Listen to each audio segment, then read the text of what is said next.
Good morning friends. आज विभवमापी के lecture में अपना शायद ये लास्ट लेक्चर रहेगा। वोल्टमीटर का अंशांकन, उसके बाद में एमीटर का अंशांकन। दो चीजें हैं, मिलती जुलती चीजें हैं। अंशांकन का क्या मतलब हुआ, बात को समझना।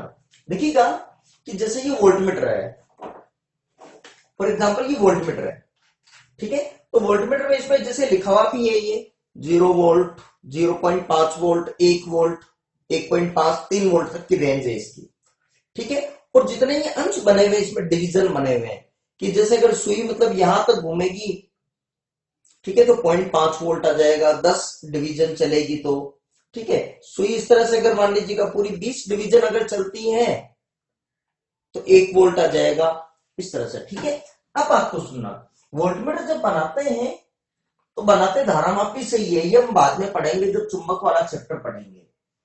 धारामापी के श्रेणी क्रम में उच्च प्रतिरोध जोड़कर वोल्टमीटर बनाते हैं, ठीक है।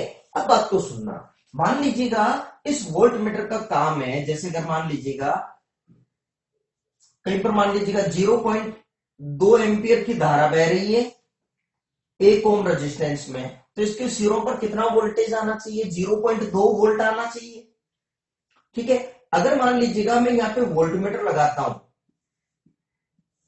वोल्टमीटर लगाता हूं यहाँ पे,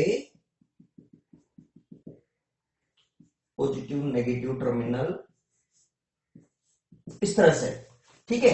तो वोल्टमीटर तो ये 0.2 वोल्ट बताना चाहिए ना, ठीक है। तो क्या करते हैं कि पहले इसकी देखते हैं, ये अंशांकन बाद में करेंगे हम। देखिएगा, मान लीजिएगा इसकी सुई जैसे लगाया, इसकी सुई कहां पर तक घूमी, मान लीजिएगा जैसे ये यहां तक घूम गई सुई,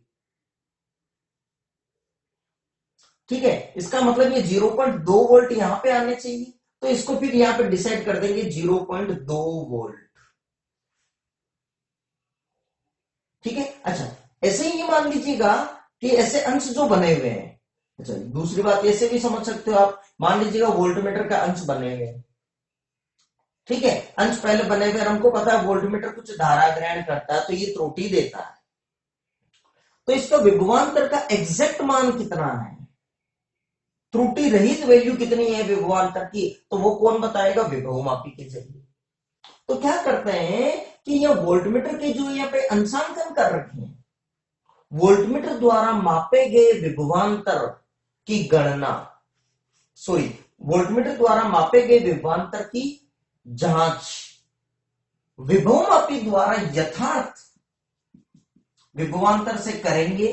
और अगर उसमें कुछ त्रुटि हुई, थोड़ी बहुत होगी, ठीक है, अगर त्रुटि हुई तो त्रुटि के अनुसार इनमें कुछ करेक्शन कर देंगे, कैलिब्रेट कर देंगे, अंश शोधन कर देंगे। अंशांकन ओब्लिक अंश शोधन भी है, कुछ इसमें संशोधन कर देंगे, कुछ चेंजेस कर देंगे। आप इसको ऐसे समझिएगा, मान लीजिएगा कि 0.2 वोल्ट इसमें यहां पे लिखा हुआ है, 0.2 वोल्ट, 0.5 वोल्ट, 1 वोल्ट, मान लीजिएगा 0.2 वोल्ट तक, ये 0.1 0.2 यहां तक है। मान लीजिएगा इसके अंदर यहां तक नीडल घूम गई है,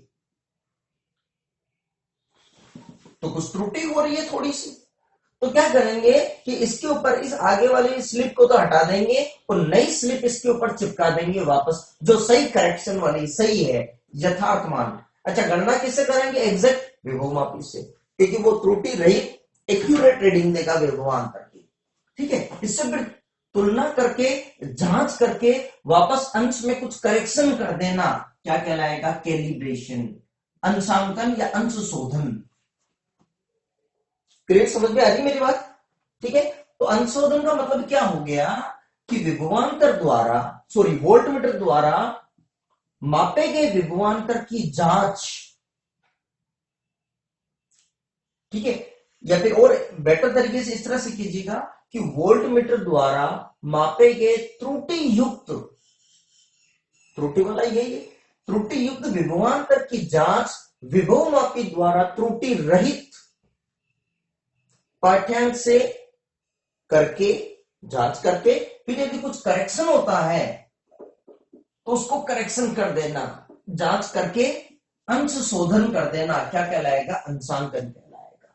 कैसे करेंगे देखो, एक काम करते हैं फिर वोल्टमीटर का हमको करेक्ट कैलिब्रेट करना है वापस। ठीक है, देखिए अपने इसका मैं एग्जांपल और बताता हूँ। कई बार अगर मान लीजिए आपके पास मोबाइल है, अगर आपने कंपास मैप वगैरह देखते हैं या मोबाइल में जो कंपास निकालते हैं एक तरह से, ठीक है, कि नॉर्थ साउथ, तो कई बार उसमें अगर मान लीजिएगा आपने किसी मोबाइल को चुंबक के पास में रख दिया हो, ठीक है, तो उसका जो खुद का चुंबकीय क्षेत्र है वो चेंजेस हो जाता है। तो फिर ऐसी कंडीशन में वो प्रॉपर तरीके से काम नहीं करता। तो फिर आपके लिए यही कंसेप्ट वहां पे आता है कि पहले इसको कैलिब्रेट करो। कैलिब्रेट करने का मतलब वो इस तरह का सिंबल भी बनाते हैं कि मोबाइल को एक पैटर्न दे रखा है, इस तरह से टर्न करो, उन्होंने सेट कर रखा है ताकि वो पृथ्वी का चुंबकीय क्षेत्र के जरिए वापस अपने आप कैलिब्रेट हो जाए। ठीक है, यहाँ पे देखो बात को सुनना। तो एक काम करते हैं, अपन एक अलग सर्किट बनाते हैं पहले। ठीक है, देखिएगा एक अलग सर्किट बना लेते हैं। ये एक बैटरी लगा ली जैसे,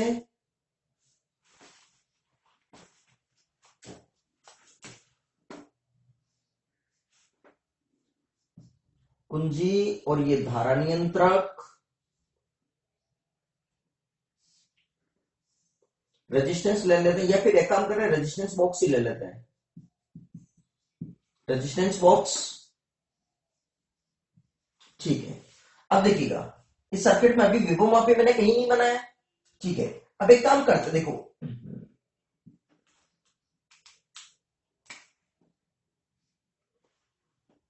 कोई बैटरी है ई, कुंजी करेंगे तो धारा प्रवाहित होने लग जाएगी, ये धारा प्रवाहित हो गई। ठीक है, ये आर एच डैश लिख दिया इसको। ठीक है, तो इसके सिरों पर विभवांतर उत्पन्न हो जाएगा। मान लीजिएगा 2 ओम निकाला तो 2 ओम का प्रतिरोध हो गया, 3 ओम निकालेंगे 3 ओम। अब यहां पे क्या करेंगे, वोल्टमीटर जोड़ना हमको, तो वोल्टमीटर ये सिरे, पॉजिटिव सिरा और नेगेटिव सिरा, तो पॉजिटिव सिरे को कनेक्ट कर देंगे इधर, नेगेटिव को कनेक्ट कर देंगे इधर। ठीक है ना, क्लियर यहां तक? जो वोल्टमीटर जुड़ गया आपके पास।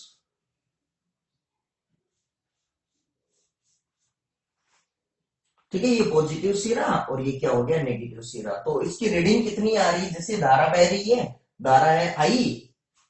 ठीक है, तो जितना भी अगर मान लीजिएगा 2 ओम है, तो जितना भी विभवांतर इसके सिरों पर आ रहा है, ठीक है, वो हमको ये बता देगा, क्योंकि पॉजिटिव नेगेटिव हो गया, धारा इधर से बह रही है। तो अब हम इसी की गणना करनी है विभव मापी से, इसी की गणना करनी है विभव मापी से।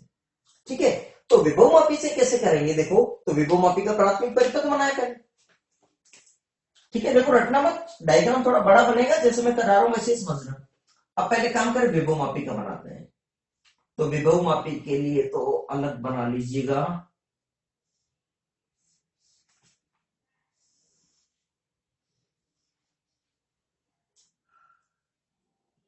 ये विभव मापी का तार,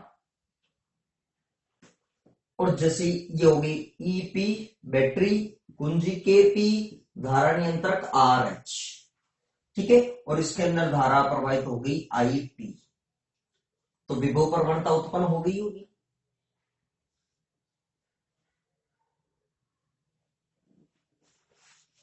ठीक है ना, विभव प्रवणता मिल गई यहां पे एक तरह से।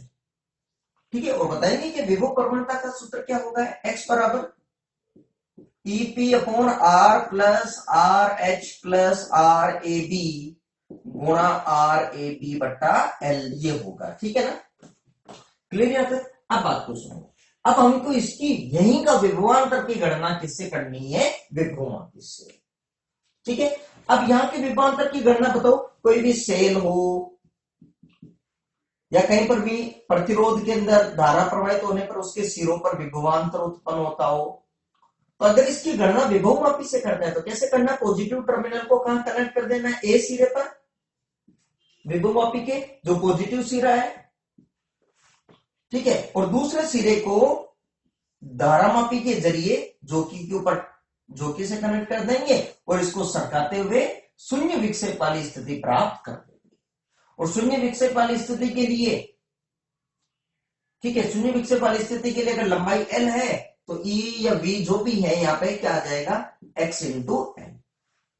अब इसको यदि गणना करना है तो एक सिरा ये पॉजिटिव नेगेटिव सिरा, तो पॉजिटिव सिरे को उठा के कहां कनेक्ट कर दो, ये इस पे कनेक्ट कर दिया। नेगेटिव सिरे को कहां पे, गैल्वेनोमीटर, और इस गैल्वेनोमीटर के जरिए कहां करना है, यहां पे कनेक्ट करना है।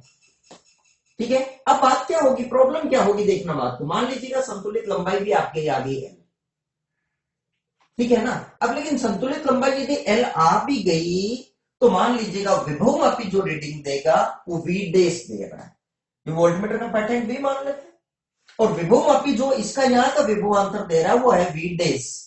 तो वी डैश की वैल्यू क्या लिखेंगे, एक्स इंटू एल। एल तो यहां से आ जाएगी, लेकिन एक्स अपने आप में चैलेंज है ना, जब प्रैक्टिकल करना है हमको तो एक्स इस तरह से निकालना अपने आप में चैलेंज है प्रैक्टिकल में, क्योंकि जब तक एक्यूरेटली यथार्थता से एक्स विभव प्रवणता नहीं निकलेगी तो कोई गारंटी नहीं है कि जो ये रीडिंग आ रही है, जो विभव मापी दे रहा है वो सही दे रहा है। ठीक है, देखो थ्योरी में तो करना क्या है, एक तरह से कि एक्स की वैल्यू निकालना है हमको, आंतरिक प्रतिरोध भी चाहिए, धारा नियंत्रण का प्रतिरोध ये सब चाहिए, हम बता देंगे। थ्योरी में तो सिर्फ लिखना है ना, प्रैक्टिकल के अंदर अपने आप में बहुत चैलेंज है। मैं जैसे आपको पहले भी बता चुका हूं एक चीज कि हमको पता है कि चांदी एक अच्छा चालक है, अगर एल्यूमिनियम से अच्छा चालक है तो चांदी के तार अगर लगा दें ट्रांसमिशन केबल में, ठीक है, तो ट्रांसमिशन केबल में अगर चांदी के वायर अगर लगा देंगे, ठीक है, तो धारा का प्रवाह बहुत आसानी से होगा, प्रतिरोध उसका कम होगा।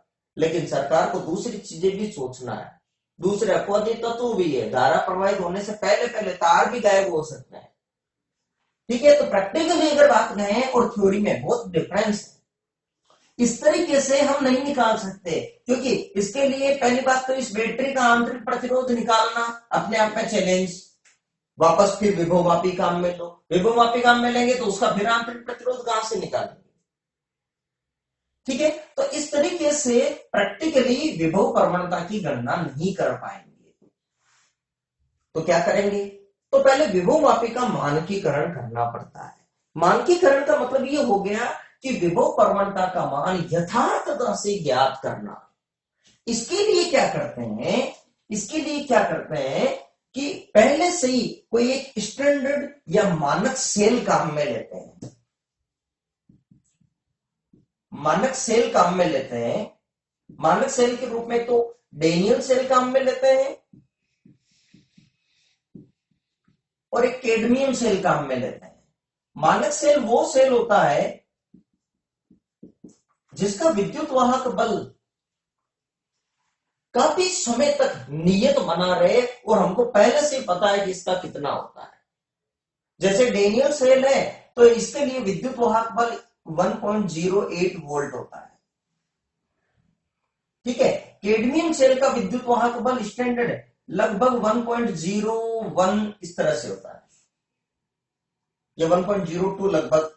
ठीक है, तो अब डेनियल सेल या कैडमियम सेल ये ऐसे सेल है जिनका विद्युत वाहक बल काफी समय तक नियत बना रहता है, ये स्टैंडर्ड सेल है, मानक सेल की तरह काम करते हैं। ठीक है, तो पहले क्या करते हैं, इन सेल के जरिए, इनके जरिए हमको पहले तो विभव प्रवणता निकालनी पड़ेगी, क्योंकि जब तक विभव प्रवणता नहीं निकाल पाएंगे ये कैसे करेंगे। ठीक है, तो पहले क्या करते हैं, इससे पहले एक मानक सेल लेते हैं पहले, ES स्टैंडर्ड सेल। अभी द्विमार्गी कुंजी ले लेंगे यहां पे गैल्वेनोमीटर के जरिए। अब इसको कनेक्ट कर लो, आप ए पे कनेक्ट कर दो चाहे इस पे कनेक्ट कर दो, एक ही बात है, चाहे इसको यहां पे कनेक्ट कर दो और चाहे ए पे कनेक्ट कर दो, एक ही चीज है मैं कह रहा हूं।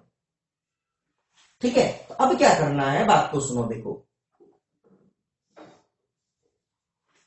अब देखो, सबसे पहले कुंजी लगानी है कहां पे, K1, यहां पे ये द्विमार्गी कुंजी है K1 और K2। सबसे पहले कुंजी कहां कनेक्ट करनी है, K1 पर। ये कुंजी कनेक्ट करोगे, अच्छा इसको वो जोकी के जरिए। ठीक है, तो K1 कनेक्ट होने से बताओ कौन सा सेल जुड़ गया, स्टैंडर्ड सेल, मानक सेल सर्किट में जुड़ गया। इसके लिए संतुलित लंबाई मान लेते हैं LS है, तो ईएस की वैल्यू क्या होगी बताएंगे क्या? ईएस की वैल्यू क्या हो जाएगी? X L S. ये भी लिखवा दूंगा आपको। तो कुंजी केवल जोड़ने पर, कुंजी केवल जोड़ने पर मानक सेल परिपथ में जुड़ता है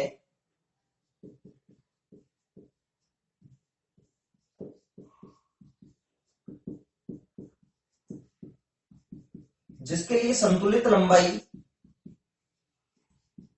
जिसके लिए संतुलित लंबाई एल एस हो तो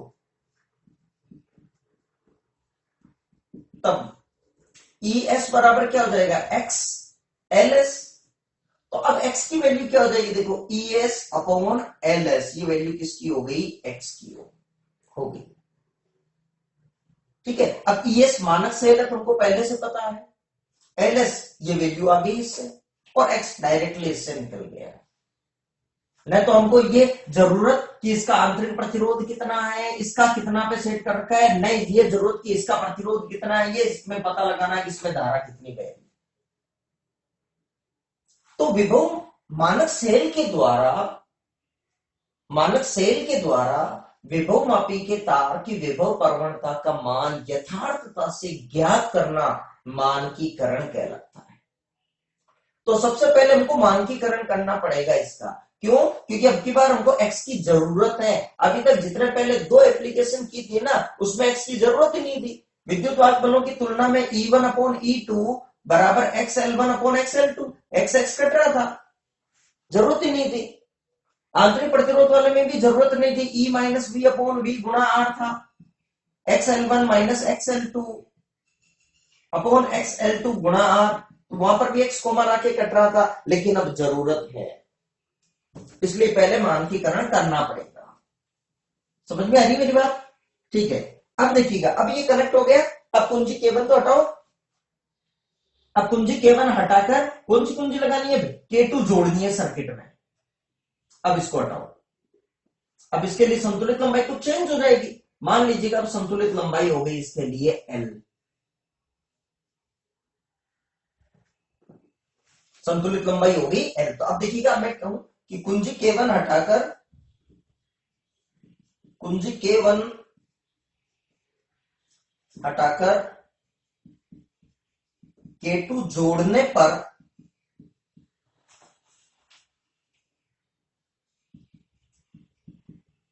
प्रतिरोध बॉक्स के सिरों पर विभवांतर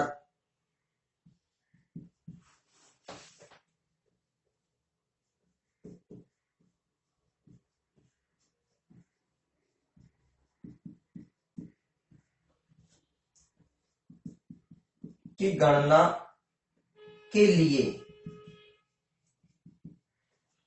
तो वी डैश मान लेते हैं इसको। ठीक है, तो वी डैश की वैल्यू क्या हो जाएगी? मान लीजिएगा एक्स एल, और x की वैल्यू ये रख दीजिएगा। तो वी डैश की वैल्यू कितनी हो गई? मतलब ये E S upon L S into L, ये आ गई। ठीक है, तो वोल्टमीटर की रीडिंग अब आपको देखो त्रुटि कैसे निकालनी है, देखो ध्यान से सुनना। देखो त्रुटि कैसे निकालोगे कि वोल्टमीटर की रीडिंग अलग ले लो। अगर मान लीजिएगा 1 ओम प्रतिरोध निकाला आपने, जितना भी यहाँ पे विभवांतर आएगा वोल्टमीटर बता देगा। ठीक है, तो एक टेबल बना लो कि वोल्टमीटर का पाठ्यांक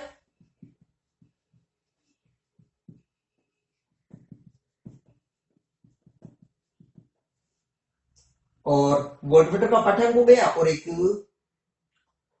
विभवमापी द्वारा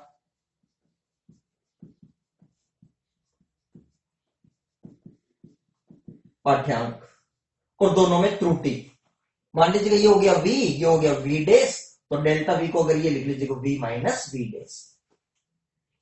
ठीक है, तो वोल्टमीटर रीडिंग दे देगा, मान लीजिएगा 0.2 वोल्ट दे दी, और v डैश का मान, v डैश का मान सपोज ये आ गया 0.21, तो मतलब दोनों में त्रुटि कितनी होगी? ये माइनस का 0.01 वोल्ट की त्रुटि हो गई। मान लीजिएगा और कुछ चेंजेस करते हैं प्रतिरोध, तो इसके अंदर मान लीजिएगा चेंजेस आ गए, रीडिंग मान लीजिएगा ये आ गई 0.4 वोल्ट, और उसमें आ गई सपोज 0.4 मतलब 0.40 वोल्ट, ठीक है। और इसके अंदर आगे मान लीजिएगा 0.38 वोल्ट, ठीक है। तो आपकी बार जो त्रुटि हो गई वो आ गई प्लस की 0.02 वोल्ट, इस तरह से। अब अगर मान लीजिएगा एक टेबल बना दो साथ में, या तो जो वोल्टमीटर है इस वोल्टमीटर के साथ में क्या करो, एक टेबल बनाओ, टेबल बना के कि भाई अगर ये त्रुटि ये है, और यहाँ पे टेबल चिपका दो साथ में, यहाँ पे टेबल साथ में चिपका दो कि डेल्टा वी की वैल्यू ये है, एरर इसके अंदर हमने कैलकुलेशन कर करके देखी है, तो सही रीडिंग क्या हो जाएगी, सही रीडिंग क्या हो जाएगी। अब देखो इसमें लिख देता हूं मैं, यदि वोल्टमीटर का पाठ्यांक, यदि वोल्टमीटर का पाठ्यांक V है, तो त्रुटि डेल्टा V बराबर लिख दीजिए V माइनस V डैश, ठीक है। तो एक्यूरेट रीडिंग क्या आ जाएगी, मतलब V डैश की वैल्यू क्या आ जाएगी, तो सही पाठ्यांक, तो V डैश इधर ले लो, तो V डैश इक्वल टू क्या हो गया, V माइनस डेल्टा V, और डेल्टा V हमने निकाल रखी है। तो वोल्टमीटर जितनी भी रीडिंग दे उसमें से जो डेल्टा V हम घटा देंगे तो एक्यूरेट रीडिंग आ जाएगी, ठीक है। या अंश शोधन वक्र बना दो, अंश शोधन वक्र का मतलब इस तरह से कि यहाँ पे वोल्टमीटर का पाठ्यांक दे दो और यहाँ पे डेल्टा V बना दो। एक एग्जांपल, सपोज ये मान लीजिएगा 0.2 वोल्ट, 0.4 वोल्ट, 0.60 वोल्ट, 0.80 वोल्ट, ठीक है। अब अगर मान लीजिएगा इसके अंदर त्रुटि आ रही है, मान लीजिएगा 0.01, 0.02, ये माइनस 0.01, माइनस 0.02। अब मान लीजिएगा किसी में त्रुटि, किसी में तो त्रुटि आ रही है, मान लीजिएगा 0.02 वाले में ये आ रही है त्रुटि, 0.01, 0.40 वाले में त्रुटि आ गई, या इसके हिसाब से भी बना लेते हैं, तो 0.20 में माइनस का पॉइंट ये आ गई, 0.2 वाले में कितनी आ गई त्रुटि, प्लस की 0.02 आ गई, ठीक है। 0.60 में और कुछ आ जाए, पॉइंट इसके अंदर मान लीजिएगा त्रुटि नहीं आई है, ठीक है। और त्रुटि के देखो कई कारण हो सकते हैं, केवल यही नहीं, वोल्टमीटर की निडल है, निडल में भी घूमने हैं, तो देखो प्रत्यास्थता की वजह से एक लिमिट तक स्प्रिंग अपना काम करना बंद कर देगी, क्योंकि जब वापस धारा हटाएंगे तो निडल वापस घूम के जीरो पे भी तो आनी चाहिए, कौन लाता होगा उसको। इसके अंदर वास्तव में क्या है, स्प्रिंग लगी हुई होती है। जब अपन डिजाइन पढ़ेंगे इसकी कंस्ट्रक्शन तब मैं समझाऊंगा। तो कई रीजन है, उसकी वजह से भी रीडिंग आ सकती है, केवल विद्युत वाला रीजन ही नहीं है कि धारा ग्रहण करता है, मैकेनिकल डिवाइस है, यांत्रिक युक्ति है ये। इसके अंदर भी जैसे धारा प्रवाहित करेंगे तो सुई घूमेगी, लेकिन जब धारा प्रवाहित नहीं कर रहे तो सुई को वापस कौन लेके आएगा, तो अंदर स्प्रिंग वगैरह लगी हुई है, उसमें भी टाइम के साथ धीरे धीरे चेंजेस हो सकता है। तो त्रुटि के कई कारण हो सकते हैं, ठीक है ना। ये हो गई, इसके बाद में मान लीजिएगा रीडिंग वापस ये आ गई त्रुटि, और इसका इस तरह से ग्राफ बना लीजिएगा।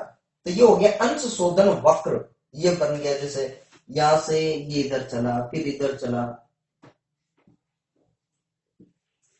ठीक है। ये एक तरह से बन गया अंश शोधन वक्र। ये हमेशा स्टेबल निकालकर फिर बनाते हैं, किसी नियम के अनुसार नहीं है कि भाई समानुपाती एक्स है तो ग्राफ सरल रेखीय बनेगा, ठीक है। समझ में आ रही मेरी बात, ठीक है। तो अंश शोधन, अंशांकन, अंश के अंदर शोधन करना, चेंजेस कर देना, कैलिब्रेट कर देना, कि मतलब वोल्टमीटर द्वारा मापे गए विभवांतर जो कि त्रुटि युक्त है, इसकी जांच विभव मापी द्वारा त्रुटि रहित विभवांतर से या पाठ्यांक से करके, जांच करके, और इसमें कैलिब्रेट कर देना, अंश शोधन कर देना, क्या कहलाएगा, अंशांकन कहलाएगा। और पहले मानक सेल करना, मानकीकरण करना ही पड़ेगा पहले मानक सेल के जरिए, ठीक है। और इस तरह से कैलकुलेशन करेंगे, क्लियर। ये प्रॉपर सर्किट बना एक तरह से पूरा, ठीक है। लिखो आप फटाफट, लिखो वोल्टमीटर का अंशांकन, और इसके अंदर लिखना फटाफट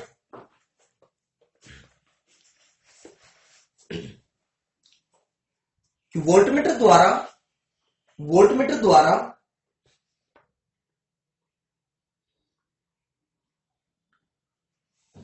मापे गए त्रुटि युक्त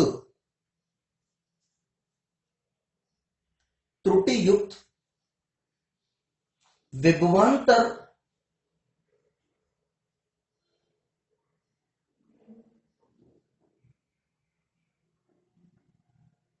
की जांच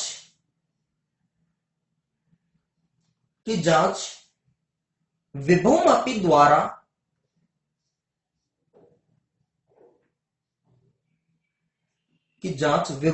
द्वारा सही विभवांतर से करना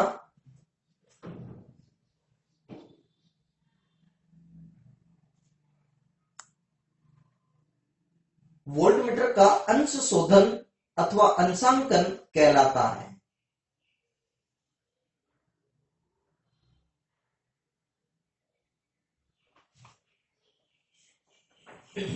लिख लिया आपने? अब नेक्स्ट लाइन लिखो आप।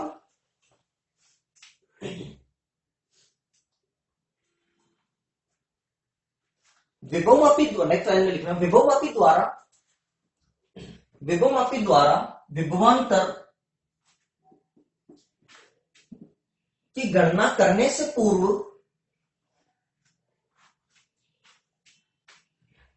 इसकी विभव प्रवणता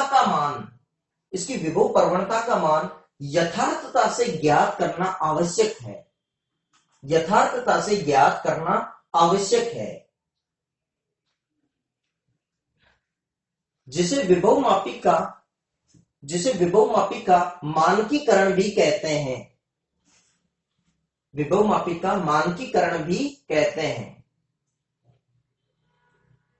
इसके लिए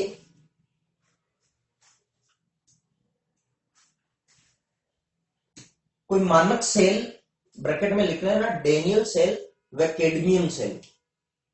इसके लिए कोई मानक सेल ब्रैकेट में लिख देना, डेनियल सेल व कैडमियम सेल की सहायता से शून्य विक्षेप की स्थिति प्राप्त करके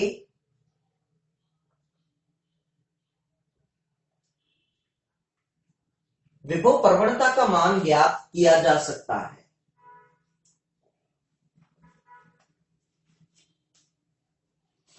अच्छा, एक चीज और, कॉपी के टॉप पर या साइड में आप ये चीज लिख देना किसी बॉक्स बनाकर, कि मतलब मानक सेल वह सेल होता है जिसका विद्युत वाहक बल समय के साथ नियत बना रहता है। ठीक है, अब आप ऐसा करो कि ये लिख लीजिएगा पूरा, और इसको कह दिया हमने नाम अंश शोधन वक्र। अंश शोधन वक्र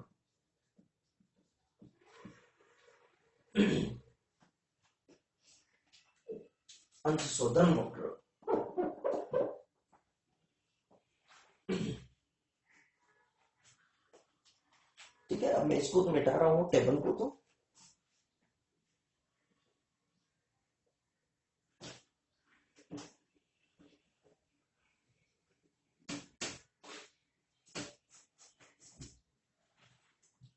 फटाफट लिखिएगा। अब देखिए आप,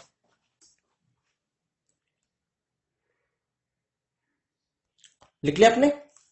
अब पहले मैं एमीटर का भी अनुशोधन करा देता हूं, उसके बाद कुछ क्वेश्चंस करते हैं, मिलते जुलते ही है बिल्कुल दोनों।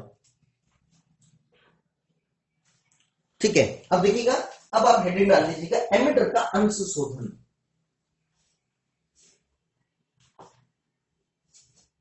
एमीटर का अंश शोधन।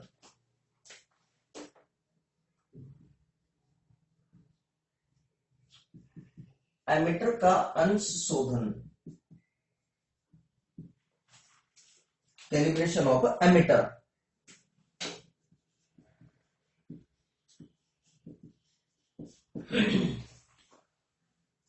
एमीटर भी क्या काम करता है? एमीटर वैसे परिपथ में धारा की गणना करता है। एमीटर भी परिपथ में धारा की गणना करते समय कुछ त्रुटि देता है। क्यों देता है? पहले बात तो समझ लो। देखिएगा, एक बात सुनो, वोल्टमीटर के जरिए तो हमने जो बात की थी, देखिएगा, अगर कहीं पर भी जैसे मान लीजिएगा ये परिपथ है, 2 वोल्ट की बैटरी लगा रखी है, 1 ओम का रेजिस्टेंस है ये, ठीक है। तो इसमें बताएंगे आप धारा कितनी आएगी भाई, टोटल इसके सिरों पर विभवांतर कितना हो गया, 2 वोल्ट, ठीक है। और इसके अंदर प्रतिरोध हो गया 1 ओम, तो इसके अंदर धारा कितनी आनी चाहिए, 2/1 ओम के नियम से 2 एम्पियर, ठीक है। अच्छा, प्रतिरोध 1 ओम, तो इसके सिरों पर विभवांतर कितना आएगा, आई गुणा आर, आई का मान हो गया 2 गुणा 1 2 वोल्ट, ठीक है। अब एक बात बताओ, ये पॉजिटिव नेगेटिव इसमें धारा प्रवाहित हो रही है, ठीक है। तो कुंडली को घुमाने के लिए इसमें भी कुछ धारा प्रवाहित होगी और ये कुछ धारा खुद ग्रहण करेगा क्योंकि इसमें भी कुछ प्रतिरोध लगा होगा। तो इसका प्रतिरोध तो क्या होना चाहिए, बहुत ही उच्च होना चाहिए, ताकि कम से कम धारा ग्रहण करे, कम से कम धारा ग्रहण करे, ताकि सारी की सारी धारा इधर से चली जाए, ठीक है। लेकिन अनंत तो हो ही नहीं सकता प्रतिरोध, अनंत होने का मतलब फिर धारा बिल्कुल भी नहीं लेगा तो कुंडली घूमेगी कैसे, ठीक है। एक आदर्श वोल्टमीटर का प्रतिरोध उच्च होना चाहिए, अनंत होना चाहिए, ठीक है। अब देखो, धारा के लिए हमने लगा दिया एमीटर,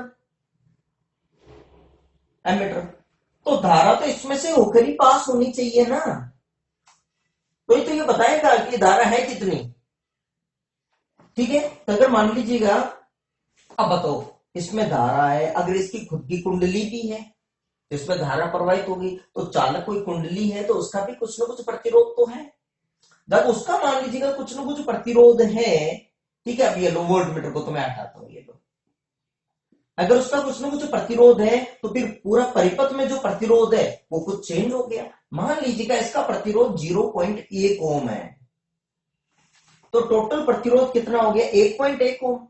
तो जो धारा 2/1 आ रही थी, अब आई डैश क्या आ जाएगी, एक तरह से 2/2 क्या हो जाएगी, देखो 1.1, ये इसको चेंज कर लेता हूं मैं, I1 लिख देता हूं 1.1, तो चेंजेस हो गई, ये तो धारा कुछ कम होगी। तो एमीटर को इसलिए थोड़ी लगाया है कि धारा चेंज कर दे, एमीटर को तो सिर्फ इसलिए लगाया है हमने धारा कितनी है ये बताए, ठीक है। तो एमीटर का भी क्या करना है, ये भी धारा में कुछ चेंजेस कर देता है क्योंकि इसका प्रतिरोध, अच्छा बताओ इसका प्रतिरोध अल्प होना चाहिए उच्च होना चाहिए, देखो अगर प्रतिरोध ज्यादा हुआ तो ज्यादा से ज्यादा ये चेंजेस करेगा, तो इसका प्रतिरोध बिल्कुल नगण्य होना चाहिए। आदर्श एमीटर का प्रतिरोध कितना होता है, 0, ताकि इसका प्रतिरोध 0 रहेगा तो पूरा परिपथ का प्रतिरोध चेंजेस नहीं हो पाएगा, ठीक है। तो ध्यान रखना, एक आदर्श वोल्टमीटर का प्रतिरोध होना चाहिए अनंत, एक आदर्श एमीटर का प्रतिरोध कितना होना चाहिए, 0, ठीक है। अब बात को सुनो, देखो एमीटर जो रीडिंग देगा फिर इसका मतलब वो भी कुछ त्रुटि युक्त होगी, ठीक है। और त्रुटि युक्त का केवल एक कारण ही नहीं है, मैं आपको पहले भी बता चुका हूं अभी वोल्टमीटर में भी, ठीक है, क्योंकि इसकी भी जो सुई वगैरह होती है, इसके अंदर जो निडल होती है उसको घुमाने की, तो वोल्टमीटर है मेरे पास कि निडल एक तरह से यदि घूमेगी, ठीक है, तो वापस निडल को लाने के लिए स्प्रिंग वगैरह लगी हुई होती है, तो समय के साथ उसमें भी प्रत्यास्थता के गुणों में कमी आ जाएगी। रबर है, रबर को आपने खींचा, रबर स्ट्रिप है, तो रबर की स्ट्रिप को आपने यदि खींचा, ठीक है, लंबाई बढ़ जाएगी इसकी, फिर आपने छोड़ा, फिर वापस लंबाई इतनी हो जाएगी, फिर खींचोगे, फिर, लेकिन 10 बार 15 बार करेंगे तो आप नोट करोगे कि रबर की लंबाई में कुछ अल्प वृद्धि हो गई होगी। तो टाइम के साथ धीरे धीरे इनकी प्रत्यास्थता के गुणों में कमी आने लगती है, ठीक है, क्लियर समझ में आएगी मेरी बात, ठीक है। तो अब देखिए, तो उसकी वजह से त्रुटि आ सकती है। अब देखो एमीटर का कैलिब्रेशन कैसे करते हैं, ये बात को सुनना। अब बताओ, यहां पर एक तो एमीटर जोड़ते हैं पहले तो, ठीक है, तो वोल्टमीटर का तो काम है ही नहीं, हटाओ इसको तो, ठीक है। अब एक काम करते हो, एमीटर जोड़ देता हूं मैं, एमीटर इधर जोड़ देता हूं, ठीक है, एमीटर पॉजिटिव नेगेटिव, तो एमीटर की जो रीडिंग होगी वो यहां पर आ जाएगी हमारे पास, आई रीडिंग। अब हमको इसी धारा की गणना करनी विभव मापी से, जबकि विभव मापी तो क्या मेजर करता है, सिर्फ और सिर्फ विभवांतर, ठीक है, तो किसी भी प्रतिरोध में यदि धारा आई प्रवाहित हो रही है, प्रतिरोध है आर, तो विभवांतर क्या होता है, आई गुणा आर। ठीक है, प्रतिरोध का मान मैं कितना रखूं कि विभवांतर धारा के बराबर आ जाए, तो 1 ओम। तो V किसके इक्वल आ गया, आई के। मतलब यदि 1 ओम का प्रतिरोध अगर लेते हैं तो उसके अंदर जितनी धारा प्रवाहित हो रही है तो उसके सिरों पर विभवांतर उतना ही होगा जितनी उसकी धारा है। ठीक है ना, तो यहां पे देखिएगा, यहां पे हम क्या करेंगे, अब सिर्फ 1 ओम की कुंडली लेंगे, सिर्फ 1 ओम की कुंडली। तो 1 ओम की कुंडली लेने से क्या हो गया कि अब इसके सिरों पर, अच्छा, जो धारा का एमीटर द्वारा मापा गया मान है वो तो आ गया है यहां पे। ठीक है, अब विभवांतर जो धारा माप, अच्छा, इसके सिरों पर विभवमापी तो विभवांतर ही माप रहा है, लेकिन 1 ओम रख दिया तो जो ये विभवांतर माप रहा है वास्तव में वो है क्या, धारा ही है। ठीक है, तो अब यदि मान लीजिएगा तो भाई आपको पहले मानकीकरण करना ही पड़ेगा, बस अब की बार भी यहां विभवांतर ही मापना है, विभवमापी तो। लेकिन 1 ओम कुंडली है तो विभवांतर का मान किसके बराबर है, धारा के बराबर। ठीक है, तो गणना के लिए तो मैं ऐसे लिखूं, प्रतिरोध बॉक्स 1 ओम कुंडली के सिरों पर विभवांतर अथवा इसमें धारा आई डैश ही हो जाएगी, जो वी डैश की इक्वल हो गई आई डैश, मतलब एक तरह से एक्स एल। तो अब की बार भी देखिएगा तो इसकी रीडिंग आ जाएगी आई डैश। ठीक है, और वोल्टमीटर का पाठ्यांक की बजाय जहां पे क्या कर देंगे, यहाँ पे एमीटर का पाठ्यांक आई ए, तो त्रुटि डेल्टा आई बराबर कर दीजिएगा, तो डेल्टा आई किसके इक्वल हो जाएगा आपकी बार, आई माइनस आई डैश। ठीक है, तो सही रीडिंग क्या हो जाएगी इसमें धारा, या सही रीडिंग क्या हो जाएगी, आई डैश की वैल्यू क्या इसके इक्वल हो जाएगी, देखो आई माइनस डेल्टा आई। ठीक है, सब जगह यहाँ पे डेल्टा आई कर दीजिएगा, आई कर दीजिएगा, मतलब वो की वो चीज आ जाएगी अब की बार वापस। 1 ओम की कुंडली ले ली, विभवमापी भी एक तरह से, उसको क्या पता विभवांतर में आप रखो। ठीक है, समझ में आ रही है, ठीक है, लिखो फटाफट आप इसमें भी, तो यहां पर भी आई कर दीजिएगा। ठीक है ना, लिखो इसके अंदर कि अंशोधन में तो एग्जैक्टली वापस वही कि एमीटर द्वारा मापे गए त्रुटि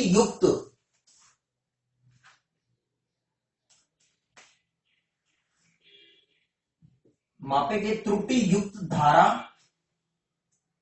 के पाठ्यांक की जांच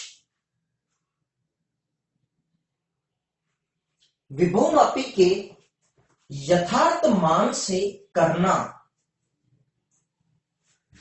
एमीटर का अंश शोधन कहलाता है। एमीटर का अंश शोधन कहलाता है।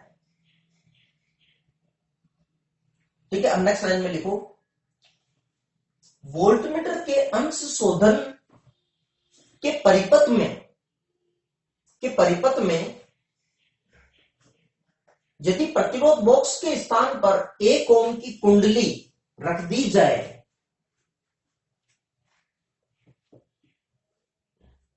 तो 1 ओम की कुंडली के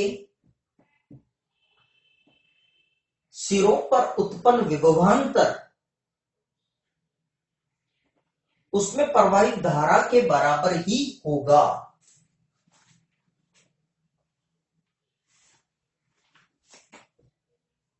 धारा के बराबर ही होगा।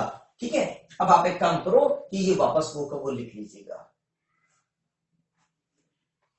ठीक है, एज इट इज ये डायग्राम बना लीजिएगा। आपकी बार वोल्टमीटर हटा दिया, एमीटर जोड़ दिया यहाँ पे, और एमीटर को भी बाद में इसलिए जोड़ो। ठीक है, हालांकि कोई फर्क नहीं पड़ेगा, एमीटर को तो चाहे आप यहाँ पे जोड़ दो चाहे यहाँ पे जोड़ दो, कोई फर्क नहीं पड़ेगा। ठीक है, फटाफट इसको कॉपी कर लीजिएगा, फिर एक दो क्वेश्चंस कर लेते हैं।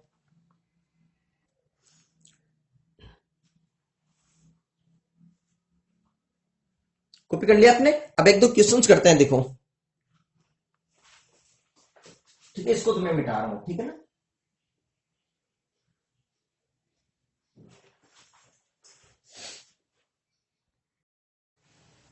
तो देखो एक क्वेश्चन करते हैं।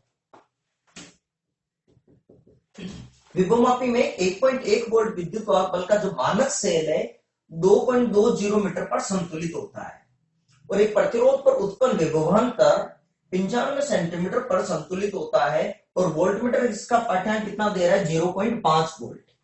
तो इसमें त्रुटि कितनी होगी? ठीक है, तो पहले तो देखो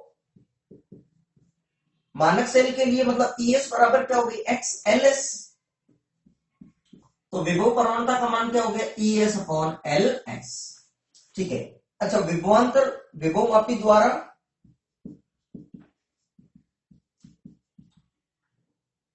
मापा गया विभवांतर V डैश बराबर XL, एक्स की वैल्यू कितनी होगी ES upon LS into L। देख लीजिएगा V डैश की वैल्यू कितनी आ गई, देखो ES की वैल्यू कितनी है 1.1 वोल्ट, L की वैल्यू कितनी है 95 सेंटीमीटर और LS की वैल्यू कितनी है देखो 2.20 मीटर है, तो सेंटीमीटर में बदल लो 220 सेंटीमीटर, तो सेंटीमीटर से सेंटीमीटर कट गया। ठीक है, पॉइंट हटा दिया यहां से 11/10 95/220 वोल्ट। ठीक है, तो 11 से ये कट गया 2 बार 22। ठीक है, और एक काम करें कि 5 से और काट लेते हैं, 5 से काट लें इसको, तो 5 से 95, 5 से कट गया 2 गुणा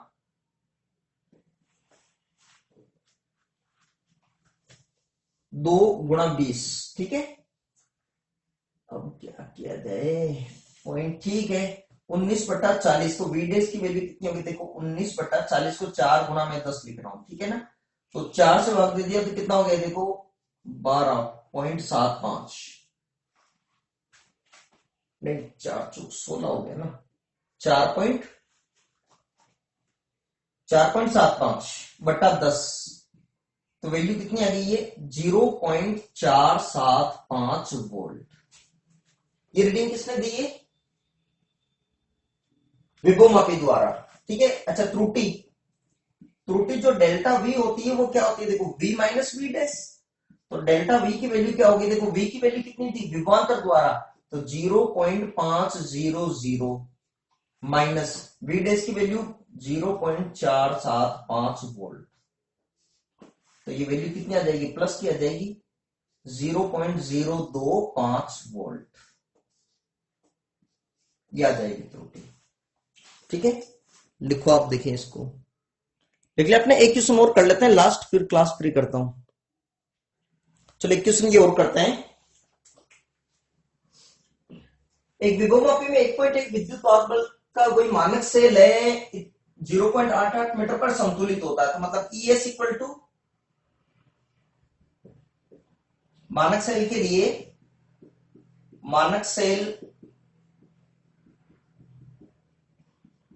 के लिए ES बराबर क्या हो गया XLS, तो इसे X की वैल्यू क्या आ जाएगी ES अपॉन LS। ठीक है, और 1 ओम प्रतिरोध पर उत्पन्न विभवांतर 0.20 मीटर पर संतुलित होता है। 1 ओम के सिरों पर जो उत्पन्न विभवांतर है वास्तव में वो धारा की गणना करेगा क्योंकि IR। ठीक है, तो 1 ओम पर उत्पन्न विभवांतर अथवा इसमें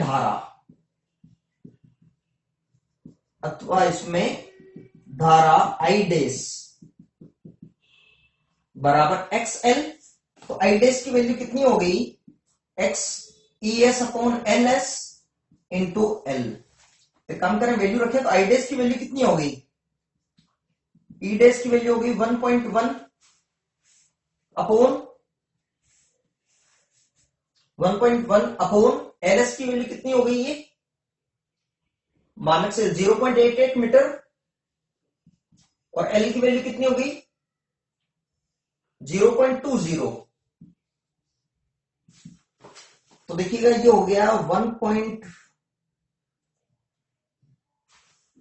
1/10 इंटू इधर तो हो गया देखो 20/88 तो 11 से हो गया 4 टाइम्स 4 से भी ये कितना हो गया देखिएगा 5/10 तो 0.50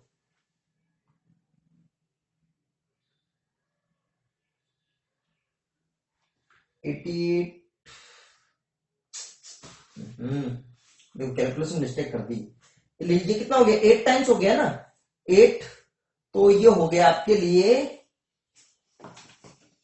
8 मतलब ये हो गया आपके लिए 2/8 मतलब 1/4 मतलब 0.25 एम्पियर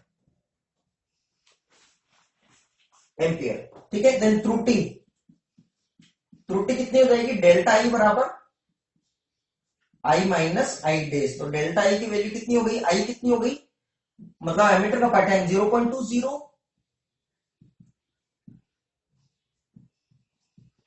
माइनस 0.05 एम्पियर ये आ गई एमीटर की त्रुटि। ठीक है लिखिए आप देखें ठीक है तो ये चीज तो हो गई आपके लिए कंप्लीट। ठीक है अब इसके अंदर एक टॉपिक आपके रहा है छोटा सा कि सुग्राहिता विभवमापी की। ठीक है उसको और एक दो कुछ जो न्यूमेरिकल्स है वो नेक्स्ट लेक्चर में ही डिस्कस करेंगे। ठीक है थैंक यू।